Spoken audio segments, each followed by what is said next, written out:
Hi guys, welcome back to my channel. If you are new here, my name is Michelle and I make videos all about creating a photography business that you love.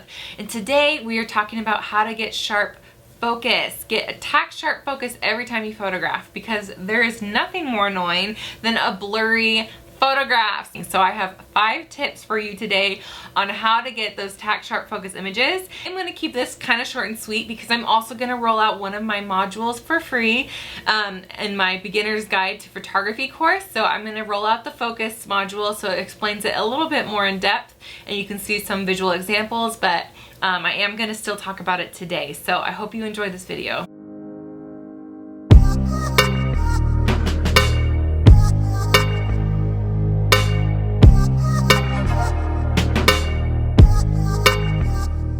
So my first tip simply is to learn how to shoot in manual mode. You always want to get to manual mode as fast as you can. You want full control over your camera, especially when you're dealing with focus issues and maybe even exposure issues. You want to have the most control over your camera. It's supposed to be a tool for you to use, not have it control you. So learn manual mode. That's what my beginner's guide to photography course is all about, is getting comfortable with aperture, ISO, shutter speed, all the things. So I'll leave a link down below if you're interested in that. But definitely get to manual mode as fast as you can. Tip number 2 is a faster shutter speed. If you're finding things are blurry, that means you need to increase your shutter speed. Your shutter speed is what controls your action. That's what I like to think about it as in simplest terms, just that it can either freeze action or show motion. And if you want to freeze action and make sure things are sharp, that means you need to have a faster shutter speed. So depending on what you're photographing at, I would never go lower than 1/125th of a second for handheld stuff. Because then just even if you go lower than that, even just like the shake of your heartbeat beating and all that stuff can shake the camera.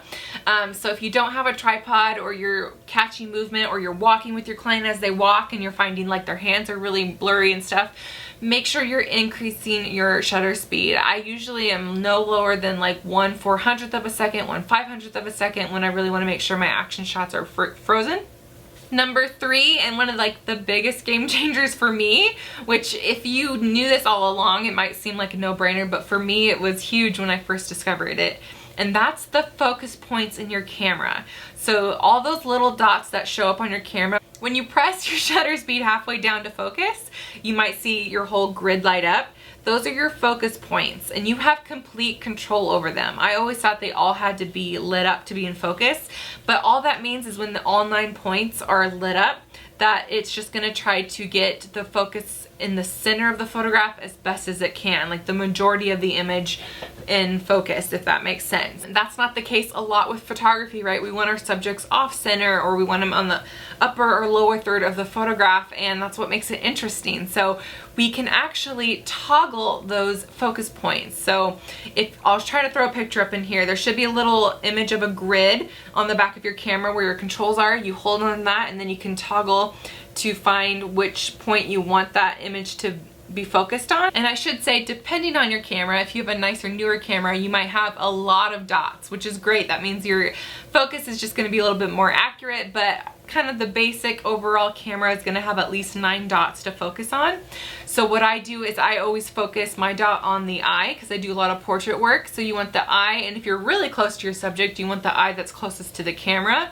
That's just naturally what the eye wants to see when looking at a photograph. So make sure that the focus point is on your client's eye, and if they're turned or a profile view, make sure it's the eye that is closest to the camera. And that's going to help a lot of focusing issues, especially if you photograph with low apertures like f2.8 or lower, where there's going to be a lot of the image that falls out of focus on purpose. If your dot is centered in the, like, you know, in the middle of their person, like on their stomach, it won't matter how cool it is separated from the background when their focus is all on their hands versus their face. So you can control this. Use that grid to your advantage always.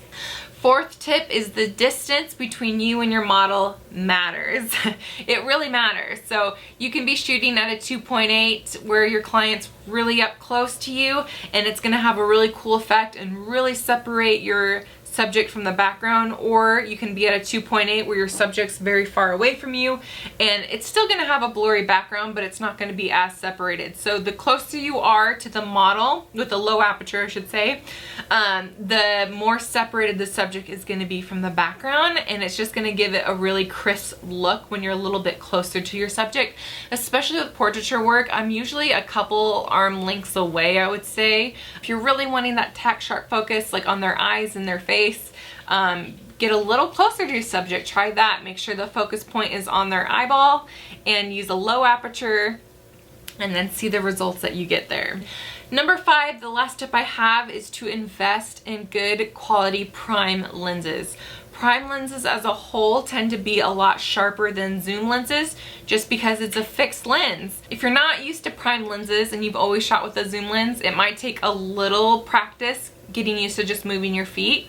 But now I have a hard time with zoom lenses. Like, I don't even know what to do with myself because I'm so used to prime lenses, and prime lenses are just a little bit, they tend to be a little bit sharper. I know they're making better and better images lenses as we go, and there's some really good zoom lenses that are very sharp, but as a whole I love prime lenses. And even when you're investing in new equipment, I always recommend glass, so lenses over a camera body first. Always invest in your lens. That's going to make more of an impact for you than the camera body itself. Nowadays, like, all camera bodies are pretty amazing, so invest in a good lens. Alright guys, short and sweet video. Just to recap, my 5 tips for getting sharper images: 1, shoot in manual mode. 2, have a faster shutter speed. 3, use the focus points to your advantage on that focus point grid. So toggle to where exactly you want your camera to focus.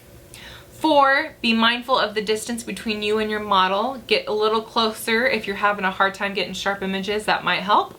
And 5, invest in quality prime lenses. Comment down below if you're still frustrated with some of your focusing. I would love to give you some tips and see if I could help you out. And until next time guys, I'll see you in the next one. Bye!